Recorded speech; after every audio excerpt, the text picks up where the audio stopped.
Hello friends, എല്ലാവർക്കും good morning. അപ്പോൾ ഇന്നത്തെ ഒരു അടിപൊളി വിശേഷത്തിലേക്ക് എല്ലാവർക്കും സ്വാഗതം. അങ്ങനെ ശ്രുതി വന്ന് ഭക്ഷണം കഴിക്കാനായിട്ടിരിക്കുക. ആ സമയത്ത് രേവതി വന്ന് ഭക്ഷണമെല്ലാം വിളമ്പി കൊടുക്കാനുള്ള തയ്യാറെടുത്തിരുന്നപ്പോഴേക്കും ഇഡ്ഡലിയാണോ എന്ന് ചോദിക്കുകയാണ് ശ്രുതി. ഇട്ട് കഴിഞ്ഞപ്പോഴേക്കും ആ ഇഡ്ഡലി തന്നെയാണ്. അയ്യോ, എനിക്ക് ഇഡ്ഡലി വേണ്ട, എനിക്ക് ഇഡ്ഡലി ഇഷ്ടമല്ല എന്ന് പറയുക.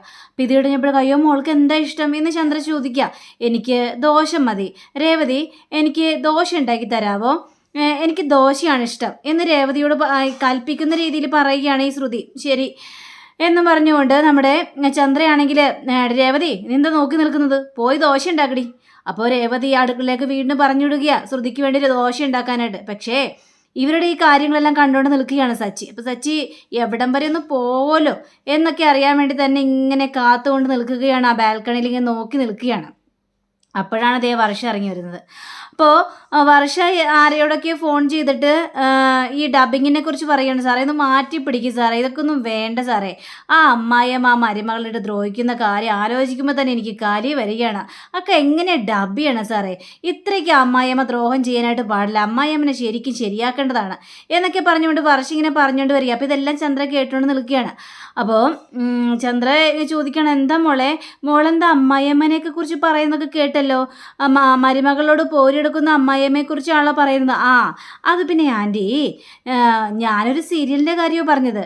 ഈ സീരിയലിലും സിനിമയിലൊക്കെ ഈ പാവപ്പെട്ട പെണ്ണുങ്ങളെ കല്യാണം കഴിച്ചുകൊണ്ട് വരും. അതിനുശേഷം അവിടുത്തെ അമ്മായിയമ്മയാണെങ്കിൽ മരുമകളെ ഇട്ട് ദ്രോഹിക്കല്, അവിടുത്തെ പണി മുഴുവൻ എടുപ്പിച്ച് അവളെ ഇട്ട് മാനസികമായിട്ടും ശാരീരികമായിട്ടൊക്കെ വല്ലാതെ വേദനിപ്പിക്കും. അതിലാണെങ്കിൽ മരുമകളാണെങ്കിൽ ഒരക്ഷരം എതിർത്ത് മിണ്ടേ ഇല്ല, കരച്ചിൽ തന്നെയാണ്. ആ കാര്യം ഞാൻ പറയുമായിരുന്നു. ഇത് കേട്ട് കഴിഞ്ഞപ്പോഴേക്കും നമ്മുടെ ചന്ദ്രയ്ക്ക് വല്ലാതെ ആയിപ്പോയി. കാരണം ചന്ദ്ര ആ ഒരു രീതി തന്നെയാണല്ലോ രേവതിയോട് കാണിച്ചുകൊണ്ടിരിക്കുന്നത്. അപ്പം ചന്ദ്ര പറയാണ്, ഞാൻ ഏതായാലും സീരിയലിലും സിനിമയിലും പോലുള്ള അമ്മായിയമ്മയല്ലല്ലോ മോളെ. എൻ്റെ 2 മരുമക്കളോടും ഞാൻ നല്ല ഫ്രണ്ട്ലി ആയിട്ടല്ലേ പെരുമാറുന്നത്, ഞാൻ നിങ്ങളുടെ ഫ്രണ്ടല്ലേ, എനിക്ക് അങ്ങനെ പെരുമാറാനായിട്ട് പറ്റില്ലല്ലോ. ഇത് കേട്ട നമ്മുടെ സച്ചിയും അതേപോലെ തന്നെ രേവതിയും ആണെങ്കിൽ ഇങ്ങനെ തലകുലിക്കണം. പിന്നെ ഇപ്പം തന്നെ നടന്നു തന്നെയെന്ന്. അപ്പോൾ നമ്മുടെ ഈ വർഷ പറയുക, അത് ശരിയാ, ആൻറ്റി എങ്ങാനും ഈ സീരിയലിലെയും സിനിമയിലെ അമ്മായിയമ്മനെ പോലെ എന്നോടെങ്ങാനും പെരുമാറിയിട്ടുണ്ടെങ്കിൽ വായലേ ഞാൻ കത്തി കുത്തിക്കയറ്റും ഇങ്ങനെ പറയുക.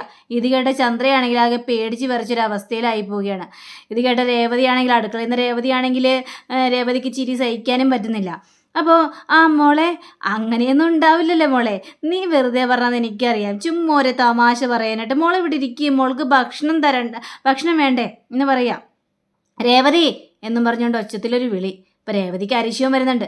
രേവതി കയ്യിൽ കത്തി എടുത്തുകൊണ്ട് ഈ പുറത്തേക്ക് ഇറങ്ങി വരികയാണ്. അപ്പോൾ രേവതിയുടെ കയ്യിൽ ആ കത്തി കണ്ടു കഴിഞ്ഞപ്പോഴേക്കും ചന്ദ്ര പേടിച്ചു പോയി. വർഷ പറഞ്ഞ കാര്യമാണ് ആലോചിക്കുന്നത്. പോരെടുക്കുന്ന അമ്മായിയമ്മയാണെങ്കിൽ വായിലേക്ക് കത്തി കുത്തിക്കയറ്റും എന്ന് പറഞ്ഞ ആ ഒരു കാര്യമാണ് ചന്ദ്ര അവിടെ ആലോചിക്കുന്നത്. അപ്പോൾ രേവതിയാണെങ്കിൽ തൻ്റെ കയ്യിൽ കത്തിരിക്കുന്ന കാര്യമൊന്നും രേവതി ആലോചിച്ചില്ല. അപ്പോൾ ചന്ദ്രയാണെങ്കിൽ ഇങ്ങനെ തന്നെ നോക്കിയാണ്, ഒരു പേടി എന്ന രീതിയിൽ. അപ്പം രേവതിക്ക് മനസ്സിലായി തൻ്റെ കയ്യിൽ കത്തിരിക്കുന്നത് കൊണ്ടാണ് ചന്ദ്ര പേടിച്ച് നിൽക്കുന്നത്. ആ ഒരു അവസരം പാഴാക്കാതെ തന്നെ നമ്മുടെ രേവതി ചോദിക്കണ, എന്താ വിളിച്ചത്? അത് പിന്നെ ഈ ആപ്പിളൊന്ന് മുറിച്ച് തരാവോ എന്ന് റിക്വസ്റ്റോട് ചോദിക്കുക. അപ്പോൾ രേവതി അങ്ങോട്ട് ചെന്നിട്ട് ആപ്പിൾ മുറിച്ച് കൊടുക്കുക. ആപ്പിൾ മുറിച്ച് കൊടുത്തു കഴിഞ്ഞപ്പോഴേക്കും, അതെ എനിക്ക് ഇഡ്ഡലി വേണ്ട ആൻറ്റി എന്ന് വർഷ പറയുക. ഹെവി ആയിട്ടുള്ള ഭക്ഷണം കഴിച്ച് കഴിഞ്ഞിട്ടുണ്ടെങ്കിലേ എനിക്ക് ഉറക്കം വരും, ഡബ് ചെയ്യാനായിട്ട് പറ്റില്ല, അതെനിക്ക് ലൈറ്റായിട്ടുള്ള ഭക്ഷണം മതി, എനിക്കൊരു ഓംലേറ്റ് മതി. രേവതി, ഓംലേറ്റാണ് വേണ്ടത്. എന്താ ഓംലേറ്റ് വേണമെന്ന് വർഷയ്ക്ക്, ഇഡ്ഡലി വേണ്ട എന്ന്. ഇത് കേട്ട് കഴിഞ്ഞപ്പോഴേക്കും വർഷ, ഓംലേറ്റ് ഒന്നും കഴിക്കേണ്ട ആവശ്യമില്ല, ഇഡ്ഡലി ഉണ്ടല്ലോ. ഇത് കേട്ട് കഴിഞ്ഞപ്പോഴേക്ക് ചന്ദ്ര വീണ്ടും ചൂടായി കയറിയത്. നിനക്ക് അവൾ പറഞ്ഞതൊക്കെ ചെയ്താൽ പോരെ, അവൾക്ക് ഓംലേറ്റ് വേണമെന്ന് പറഞ്ഞാൽ ഓംലേറ്റ് വേണം, 2 മുട്ട പൊട്ടിച്ചേര്. ഇത് കേട്ട് നമ്മുടെ സച്ചിക്ക് കലി വരികയാണ്. അപ്പോൾ രേവതിയോട് വീണ്ടും പറയണം, നീ എന്തെങ്കിലും നോക്കിക്കൊണ്ട് നിൽക്കുന്നത്. അപ്പോൾ വർഷ പറയണ, ചേച്ചി എനിക്കൊരു ഓംലേറ്റ് ഉണ്ടാക്കി താ ചേച്ചി, ചേച്ചിയുടെ കൈ കൊണ്ട് ഉണ്ടാക്കി നല്ല ടേസ്റ്റ്, അതുകൊണ്ടൊരു ഓംലേറ്റ് ഉണ്ടാക്കി താ. അപ്പോൾ രേവതി അങ്ങോട്ട് അടുക്കളയിലോട്ട് പോകാനായിട്ട് ശ്രമിച്ചു കഴിഞ്ഞപ്പോഴേക്കും സച്ചി ഇറങ്ങി വന്നിട്ട്, രേവതി അവിടെ നിന്നേ, നീ പോകാൻ വരട്ടെ, നിങ്ങൾക്ക് എന്താ വേണ്ടത്? 2 ഓംലേറ്റ് പൊട്ടിക്കണോ അല്ലേ, 2 മുട്ട പൊട്ടിക്കണോ അല്ലേ, ഓക്കെ ചെയ്തുതരാം എന്നും പറഞ്ഞ് സച്ചി നേരെ അടുക്കളയിലേക്ക് കയറി ചെന്നിട്ട് 2 മുട്ട എടുക്കുക. 2 മുട്ട എടുത്തിട്ട് നിങ്ങൾ എന്താ പറഞ്ഞത്, നിങ്ങൾക്ക് 2 മുട്ട പൊട്ടിക്കണമെന്ന്. ഓക്കെ, ചെയ്തു തരാമെന്ന് പറഞ്ഞുകൊണ്ട് ആദ്യം ഒരു മുട്ട പൊട്ടിക്കുക. ഇത് കണ്ടുകഴിഞ്ഞപ്പോഴേക്കും ചന്ദ്രയ്ക്ക് കാലി വരികയാണ്. അപ്പോൾ രേവതി പറയാണ്, സച്ചിയേട്ടൻ എന്തേ സച്ചിയേട്ടാ കാണിക്കുന്നത്? നീ മിണ്ടാതിരിക്കും രേവതി. എടാ സച്ചി, നീ എന്തേ കാണിച്ചുകൊണ്ടിരിക്കുന്നത്? നിങ്ങൾക്ക് മുട്ട പൊട്ടിക്കണം എന്നല്ലേ പറഞ്ഞത്? ഒരു മുട്ട പൊട്ടിച്ചു, ഇനി അടുത്ത മുട്ട എവിടെ പൊട്ടിക്കണ്ടേ? അങ്ങനെ ആ ഒരു മുട്ട എടുത്തിട്ട് തറയിലിട്ട് പൊട്ടിക്കുകയാണ് സച്ചി. ഇത് കണ്ട ശ്രുതിക്ക് കരയും വരികയാണ്. അപ്പോൾ ശ്രുതി അവിടെ നിന്ന് ചാടി എണീറ്റ്, അയ്യോ ഇവൻ എന്താണ് കാണിക്കുന്നത്? അപ്പോൾ വർഷം ചോദിക്കുകയാണ്, നിങ്ങൾക്ക് എന്താ കോമൺ സെൻസ് ഇല്ലേ? കോമൺ സെൻസ് ഇല്ലാത്തത് എനിക്കല്ല, നിങ്ങൾക്കാണ്. നിങ്ങൾ പറയുന്നതൊക്കെ രേവതി ഉണ്ടാക്കി തരണോ അല്ലേ? അവൾ കാലത്തെ എല്ലാവർക്കും വേണ്ടി ഭക്ഷണം ഉണ്ടാക്കിയിട്ടുണ്ട്. അത് കഴിക്കാൻ പറ്റുമെങ്കിൽ മാത്രം കഴിച്ചാൽ മതി. അല്ലാതെ അവളോട് അത് താ ഇത് താ എന്നും പറഞ്ഞുകൊണ്ട് ചോദിക്കാനായിട്ട് നിൽക്കരുത്. അങ്ങനെ നിങ്ങൾക്ക് എന്തെങ്കിലും വേണമെങ്കിൽ അടുക്കള ചെന്ന് ഉണ്ടാക്കണം, അല്ലെങ്കിൽ ഇവരോട് പറയണം എന്ന് ചന്ദ്രയോട് പറയുക. ഇത് കേട്ട് കഴിഞ്ഞപ്പോഴേക്ക് ചന്ദ്ര ആകെ വിറച്ച് നിൽക്കുകയാണ്. എന്താടാ, അവൾ ഇച്ചിരി ഭക്ഷണം ഉണ്ടാക്കി കൊടുത്തെന്ന് വിചാരിച്ച് എന്താ കുഴപ്പം? അവൾ ഉണ്ടാക്കേണ്ടത് മുഴുവനൂടെ ഉണ്ടാക്കിയിട്ടുണ്ട്. അല്ലാതെ ഇനി സ്പെഷ്യലായിട്ട് ഉണ്ടാക്കേണ്ട കാര്യമൊന്നുമില്ല. ഇവരുടെ കൈയൊന്ന് അരങ്ങട്ടെ. എടാ സച്ചി, അവൾ ഇവിടെ വെറുതെ ഇരിക്കുന്നതാണ്. അവൾക്കൊരു ജോലിയില്ല. അതെ, അവൾക്കൊരു ജോലിയില്ല. അത് ഞാൻ കാണുക തന്നെ ചെയ്യുകയാണല്ലോ. എങ്കിലേ നിങ്ങളുടെ മരുമക്കൾക്ക് ഉണ്ടാക്കി കൊടുക്കാൻ നിങ്ങൾക്ക് ആഗ്രഹം ഉണ്ടെങ്കിൽ ഉണ്ടാക്കി കൊടുക്കുക, അവർ കഴിക്കട്ടെ. എനിക്കിതിൽ കൂടുതലൊന്നും പറയാനില്ല. പിന്നെ രേവതി, നീ ഇവർ പറയുന്നത് മുഴുവനും ഉണ്ടാക്കി കൊടുക്കാനായിട്ട് നിൽക്കരുത്, മനസ്സിലായി? അപ്പോൾ ഇതൊക്കെ കേട്ട് കഴിഞ്ഞപ്പോഴേക്കും ശ്രുതിയാണെങ്കിൽ, ദേ എനിക്ക് ഭക്ഷണവും വേണ്ട, ഒന്നും വേണ്ട.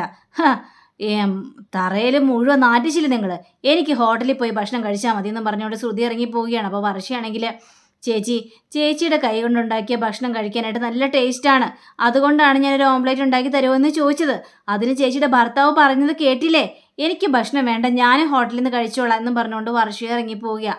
അപ്പോൾ ചന്ദ്രയാണെങ്കിൽ, എടാ നിനക്ക് തൃപ്തിയായില്ലേ? അവർ രണ്ടുപേരും ഭക്ഷണം കഴിക്കാതെയല്ലേ ഇറങ്ങിപ്പോയത്? ഓ പിന്നെ, അവർ ഹോട്ടലിൽ നിന്ന് കഴിച്ചോളാം എന്ന് പറഞ്ഞല്ലോ, പിന്നെ എന്തിനാ കിടന്നിങ്ങനെ ചൂടാവുന്നത്? എൻ്റെ കാര്യമൊന്നുമില്ല. രേവതി ഇനി അവർക്ക് വേണ്ടി അങ്ങനെ കൂടുതൽ സ്പെഷ്യലായിട്ടൊന്നും ഉണ്ടാക്കി കൊടുക്കാനായിട്ട് പോകുന്നുമില്ല. രേവതി, നീ അങ്ങനെ ചെയ്യരുത്. അങ്ങനെ ചെയ്തു കഴിഞ്ഞാലേ ഇവർ നിന്നെ ഹോട്ടലിലെ ഒരു സപ്ലയറായിട്ട് കണക്ക് കൂട്ടും, പിന്നെ പട്ടിക്കണക്കിന് ജോലി ചെയ്യിപ്പിക്കും. അതുകൊണ്ടാണ് ഞാൻ പറഞ്ഞത് അങ്ങനത്തെ ഒരു കാര്യം ചെയ്യരുതെന്ന്. ഇനി അങ്ങനെ ചെയ്ത് ഇവിടുത്തെ ജോലി മുഴുവൻ ചെയ്തിട്ട് രാത്രിയാകുമ്പോൾ ബെഡ്റൂമിൽ വന്നിട്ട് കാല് തിരുമിത്ത കൈ തിരുമിത്ത. അപ്പോഴേക്കും രേവതിയാണെങ്കിൽ സച്ചിയുടെ വായ അങ്ങോട്ട് പൊത്തുകയാണ്.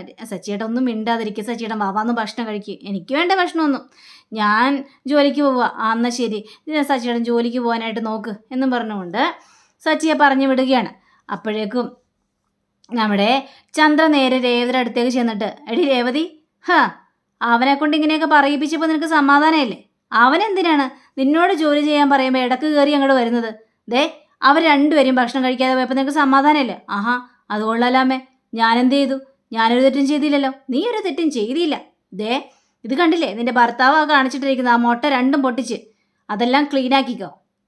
അതിനുശേഷമേ അവർ വരുമ്പോഴത്തേക്കും അവർക്ക് ഇഷ്ടമുള്ള ഭക്ഷണങ്ങൾ മുഴുവനും നീ ഉണ്ടാക്കി വെച്ചോളണം. മാർക്കറ്റിൽ പോകണം, മാർക്കറ്റിൽ പോയിട്ട് കുറേ സാധനങ്ങളെല്ലാം മേടിക്കാനുണ്ട്. നീ എന്തിനാണ് എന്നെ കണ്ണും പിടിച്ച് മേടിപ്പിക്കുന്നത് എന്ന് രേവതിയോട് പറഞ്ഞതിന് ശേഷം അവിടുന്ന് പോവുകയാണ് ഈ ചന്ദ്ര. എന്ത് ചെയ്യാം, അമ്മായിയമ്മയുടെ ഒരു എതിർത്ത് പോലും വാക്ക് പറയാതെ നമ്മുടെ രേവതി ആണെങ്കിലും ശരി മാർക്കറ്റ് പോകാമെന്നൊക്കെ വിചാരിച്ചുകൊണ്ട് മാർക്കറ്റിലേക്ക് ഇറങ്ങുകയാണ് രേവതി. അപ്പോൾ മാർക്കറ്റിലേക്ക് ഇറങ്ങിക്കഴിഞ്ഞപ്പോഴേക്കും ദേ വരുന്നു അമ്മയെ കണ്ടുകഴിഞ്ഞപ്പോഴേക്കും രേവതിക്ക് സന്തോഷം തോന്നി. അമ്മ ഓടി ചെല്ലുകയാണ്, മോളെ എന്ന് പറഞ്ഞിട്ട്, മോളെ നീ എങ്ങോട്ടാ? അതേ മാർക്കറ്റിലേക്ക് വന്ന അമ്മേ, കുറച്ച് സാധനങ്ങളൊക്കെ മേടിക്കാനുണ്ടേ. അമ്മ എങ്ങോട്ടാ? ഇല്ല, ഇവിടെ ഒരു ഓഫീസിൽ എനിക്ക് പൂമാല കൊടുക്കാനുണ്ടായിരുന്നു, അതുകൊണ്ടാണ് വന്നത്. അപ്പോഴേക്കുമാണ് രേവതിയുടെ കഴുത്തിൽ ആ മാല ശ്രദ്ധിക്കുന്നത്. കാരണം ഒരു മഞ്ഞച്ചരട് മാത്രമാണ് രേവതിയുടെ കഴുത്തിൽ കിടക്കുന്നത്. ഇത് കണ്ട് അമ്മ ചോദിക്കുകയാണ്, മോളെ നിൻ്റെ താലിമാല എവിടെയെന്ന്. ഇത് കഴിഞ്ഞപ്പോഴേക്കും, അത് പിന്നെ അമ്മേ എവിടെ, സച്ചി പണയം വെച്ചോ? ഇല്ലമ്മേ, സച്ചിയുടെ പണയൊന്നും വെച്ചില്ല. പിന്നെ എന്താ മോളെ, നിൻ്റെ മുഖം എന്താ വല്ലാതിരിക്കുന്നതിൽ പ്രശ്നമുണ്ടോ? അമ്മേ, ഞാൻ മാലയുടെ കാര്യമൊക്കെ പിന്നെ പറയാം, ഞാൻ ഏതായാലും സാധനങ്ങളെല്ലാം മേടിക്കട്ടെ, അല്ലെങ്കിൽ അങ്ങോട്ട് ചെന്ന് കഴിഞ്ഞിട്ടുണ്ടെങ്കിൽ ആകെ പ്രശ്നമാകും, എനിക്ക് ഭക്ഷണമൊക്കെ ഉണ്ടാക്കാനുള്ളതാണ്. മോളെ നീ ഇങ്ങോട്ട് വന്നേ, വീട്ടിലേക്കൊന്ന് പോയിട്ട് വരാം. അമ്മേ സമയമില്ലമ്മേ, വീട് ഇവിടെ അടുത്തല്ലേ, നീ വാ എന്ന് പറഞ്ഞുകൊണ്ട് രേവതിയെയും വലിച്ചു കഴിച്ചുകൊണ്ട് അങ്ങോട്ട് പോവുക. അങ്ങോട്ട് പോയി കഴിഞ്ഞ് വീട്ടിലെത്തി കഴിഞ്ഞപ്പോഴേക്കും രേവതി ആകെ സൈലൻ്റ് ആയിട്ടിരിക്കണം. അപ്പോൾ അനിയത്തിയും ആങ്ങളെയൊക്കെ ചോദിക്കണം, എന്താ പ്രശ്നം, അവിടെ എന്താ ഉണ്ടായത്? ചേച്ചിയുടെ താലിമാല എവിടെ? ചേച്ചി എന്തിനീ മഞ്ഞച്ചരട്ടിട്ടിരിക്കുന്നത്? കാര്യം പറയേച്ചി എന്ന് പറഞ്ഞു കഴിഞ്ഞപ്പോഴേക്കും നമ്മുടെ രേവതി പറയുക, ഞാൻ താലിമാല മാത്രമല്ല ബാക്കി എല്ലാ സ്വർണ്ണവും ഊരി കൊടുത്തുന്നോ? ആർക്ക്? അത് സച്ചിയേട്ടൻ്റെ അമ്മയ്ക്കാണ് ഊരി കൊടുത്തത്. അതെന്തിനാ നീ താലിമാലയൊക്കെ ഊരി കൊടുത്തത്? സച്ചി നിന്റെ കഴുത്തി കെട്ടി താലിയല്ലേ, അതങ്ങനെ ഊരി കൊടുക്കാൻ പാടുണ്ടോ? അവർ പിന്നെ എൻ്റെ അച്ഛനെ പറഞ്ഞു കഴിഞ്ഞാൽ അത് ഞാൻ സഹിച്ചു കേട്ട് നിൽക്കണമെന്നാണ് അമ്മ പറയുന്നത്. ഒരിക്കലും എനിക്ക് സാധിക്കില്ല. അച്ഛനെ പറഞ്ഞെന്നോ? അച്ഛൻ എന്ത് പറഞ്ഞെന്നാ പറയുന്നത്? അങ്ങനെ ഉണ്ടായ കാര്യങ്ങൾ മുഴുവൻ രേവതിയോടെ പറയുക. ഇത് കേട്ട് കഴിഞ്ഞപ്പോഴേക്ക് ഇവരുടെ ചങ്ക് തകർന്ന ഒരു അവസ്ഥയിലേക്ക് നിൽക്കുകയാണ്. അപ്പം അവർ നിന്നോട് ഇത്രയും ഉപദ്രവങ്ങളെല്ലാം ചെയ്യുന്നുണ്ടല്ലേ മോളെ? നിന്റെ അവസ്ഥ കണ്ടിട്ട് ആകെ ദയനീയനാണ് മോളെ. നീ എന്തോരം സഹിക്കുന്നുണ്ടല്ലേ അവിടെ എന്നൊക്കെ ചോദിച്ചപ്പോഴേക്കൊന്നും സാരമില്ല അമ്മേ. അവരോട് ചോദിച്ചിട്ട് എന്നെ കാര്യമുണ്ട്. എന്തിനാ ചോദിക്കുന്നത്? ചോദിക്കേണ്ട ആവശ്യമൊന്നുമില്ല. ഞാനായിട്ട് തന്നെ ഊരി കൊടുത്തതല്ലേ. ഇനി അതിൻ്റെ പേരിലൊരു തർക്കം വേണ്ട മോളെ. ഞാൻ എങ്ങനെയെങ്കിലും ഒരു ചിട്ടി കൂടിയിട്ട് ഞാൻ മോൾക്കൊരു താലിമാല മേടിച്ച് തരുന്നുണ്ട്. വേണ്ടമ്മേ, എനിക്ക് എൻ്റെ ആവശ്യമില്ല എന്നേ. വേണം, നീ അത് വേണ്ടാന്ന് പറയരുത്. അമ്മ വേണ്ടാന്ന് പറഞ്ഞാൽ വേണ്ട. അമ്മ ഏതായാലും ഇപ്പം എനിക്ക് വേണ്ടിയുള്ള പൈസ കളയാൻ നിൽക്കണ്ട. സ്വർണ്ണങ്ങളെല്ലാം കൂട്ടി വെച്ച് ദേ ഇവളുടെ കല്യാണത്തിന് കൊടുക്കണം. ഇവിടെ സ്വർണ്ണമില്ലാതെ അഴക്കാനായിട്ട് പാടില്ല അമ്മേ. തിരിഞ്ഞപ്പോഴേക്കും ചേച്ചി തന്നെയാണ് സംസാരിക്കുന്നത്. സ്വർണം വാങ്ങുന്നതൊക്കെ വലിയ തെറ്റാണെന്നൊക്കെ അല്ലേ ചേച്ചി ഞങ്ങളോട് പറഞ്ഞിട്ടുള്ളത്? അതെ, അത് ശരി തന്നെയാണ്. പക്ഷേ പലർക്കും പല മുഖങ്ങളാണ് മോളെ. അതുകൊണ്ട് തന്നെ നീ സ്വർണം കൊണ്ട് വേണം ഒരു വീട്ടിലേക്ക് കയറി ചെല്ലാനായിട്ട്. അല്ലെങ്കിൽ ഒരു വിലയും ആ വീട്ടുകാരൻ നമുക്ക് തരില്ല. ചിലവർ സ്വർണ്ണമൊന്നും ചോദിക്കൂല, ഇഷ്ടമുള്ളത് തരാൻ പറയും. പക്ഷേ ഇഷ്ടമുള്ളത് കൊടുത്തു കഴിഞ്ഞാലോ പിന്നെ കുറഞ്ഞു പോയി, ഇതൊട്ടുമില്ല, പെൺമക്കൾക്ക് ഇങ്ങനെയാണോ കൊടുക്കുന്നത് എന്നും പറഞ്ഞുകൊണ്ട് തുടങ്ങും. അതിന് ഉദാഹരണമാണ് എൻ്റെ അമ്മായിയമ്മ. അതുകൊണ്ട് അമ്മേ, ദേവുവിൻ്റെ കാര്യം കൂടുതൽ ശ്രദ്ധിക്ക്. ദേവിന് വേണ്ടിയുള്ള സ്വർണ്ണങ്ങളൊക്കെ കൊടുക്കണം. തിട്ടഞ്ഞപ്പോഴേക്കും മോളെ, അത് പിന്നത്തെ കാര്യമല്ലേ. മോൾക്ക് ഞാനിപ്പോൾ പറഞ്ഞതുപോലെ ഒരു താലിമാല മേടിച്ചു തരാം. വേണ്ടമ്മേ, ഞാൻ വേണ്ടെന്നല്ലേ പറഞ്ഞത്. ഞാൻ എല്ലാവരോടും പറഞ്ഞിട്ടുണ്ട് സച്ചിയേട്ടൻ എനിക്കൊരു താലിമാല മേടിച്ചു തരുമെന്ന്. അദ്ദേഹം അതേപോലെ തന്നെ ചെയ്യുകയും ചെയ്യും. എനിക്ക് സച്ചിയേട്ടൻ മാല മേടിച്ച് തരും. അതെനിക്ക് വിശ്വാസമുള്ള കാര്യമാണ്. അമ്മ ഈ കാര്യത്തിൽ ഇടപെടാൻ നിൽക്കണ്ട. ഞാനേതായാലും വീട്ടിലേക്ക് ചെല്ലട്ടെ, അല്ലെങ്കിൽ അതിൻ്റെ പേരിൽ വഴക്കുണ്ടാകും എന്നും പറഞ്ഞുകൊണ്ട് രേവതി അവിടെ നിന്ന് ഇറങ്ങിയ നേരെ പച്ചക്കറികളും കുറേ സാധനങ്ങളൊക്കെ മേടിച്ചിട്ട് വീട്ടിലേക്ക് കയറി ചെല്ലുകയാണ്. അപ്പോൾ ചന്ദ്രയാണെങ്കിൽ അവിടെ കാലും കയറ്റി ഇരിക്കുന്നുമുണ്ട്. അപ്പോൾ രേവതിയെ കണ്ടു കഴിഞ്ഞപ്പോൾ നീ എത്ര നേരം ഓടി പോയിട്ട് മാർക്കറ്റിൽ പോകാൻ ഇത്ര സമയം വേണം? അതെ വേണം. നിന്നോട് അവിടെ പോയി പച്ചക്കറി സാധനങ്ങളെല്ലാം മേടിക്കാനല്ലേ പറഞ്ഞത്? നേരത്തെയൊക്കെ വരാമല്ലോ. അതെ, അറിയണമെങ്കിൽ അമ്മ അങ്ങോട്ട് ചെല്ലണം മാർക്കറ്റിലേക്ക്, എന്നാലേ അതിൻ്റെ ബുദ്ധിമുട്ട് അറിയുള്ളൂ. പിന്നെ മലമറിച്ച ജോലിയല്ലേ നീ ചെയ്യുന്നത്? അതെ, ഞാൻ മലമറിച്ച ജോലി തന്നെ ചെയ്യുന്നത്. ശരി, ഭക്ഷണങ്ങൾ പെട്ടെന്ന് ഉണ്ടാക്കണം. പിന്നെ ശ്രുതിക്ക് ചിക്കൻ കറിയും പിന്നെ ചിക്കൻ സൂപ്പും ഒക്കെ വേണം. അങ്ങനെ ഓരോരുത്തർക്കും വേണ്ട ഭക്ഷണ കാര്യങ്ങളൊക്കെ പറയുക. അപ്പം നമ്മുടെ രേവതിയാണെങ്കിൽ കഷ്ടപ്പെട്ട് ഓരോ ഭക്ഷണങ്ങൾ ഉണ്ടാക്കുകയും ചെയ്യുകയാണ്. ഇതേ സമയം തന്നെ വർഷയാണെങ്കിൽ സ്റ്റുഡിയോയിലിരിക്കുകയാണ്. അവിടെ ശ്രീകാന്ത് ചെല്ലുന്നുണ്ട്. അങ്ങനെ കഷ്ടപ്പെട്ട് നമ്മുടെ രേവതി ഭക്ഷണങ്ങളെല്ലാം ഉണ്ടാക്കി ക്ഷീണിച്ചു. അങ്ങനെ ക്ഷീണിച്ച് നേരെ അടുക്കളയിൽ നിന്ന് പുറത്തിറങ്ങിക്കഴിഞ്ഞപ്പോഴേക്കും കുറേ തുണി എടുത്തിട്ട് രേവതിയുടെ മുഖത്തേക്ക് വലിച്ചെറിയുകയാണ് ഈ ചന്ദ്ര. എടി, ആ ഡ്രസ്സുകൾ മുഴുവനും കഴുകിയിട്ട് വാ. രേവതി ഒരു അക്ഷരം പറയാതെ ആ തുണി എടുത്തിട്ട് പുറത്തേക്ക് പോവുക. അപ്പം അങ്ങനെയും കാണിച്ചുകൊണ്ടാണ് നമ്മുടെ ഇന്നത്തെ റിവ്യൂടെ അവസാനിച്ചിരിക്കുന്നത്. അടുത്ത റിവ്യൂവിനെ കാത്തിരിക്കുക. സബ്സ്ക്രൈബ് ചെയ്യുക. എല്ലാവർക്കും നല്ലൊരു ദിനം ആശംസിച്ചുകൊണ്ട് തന്നെ നമസ്കാരം. Thank you see again. By.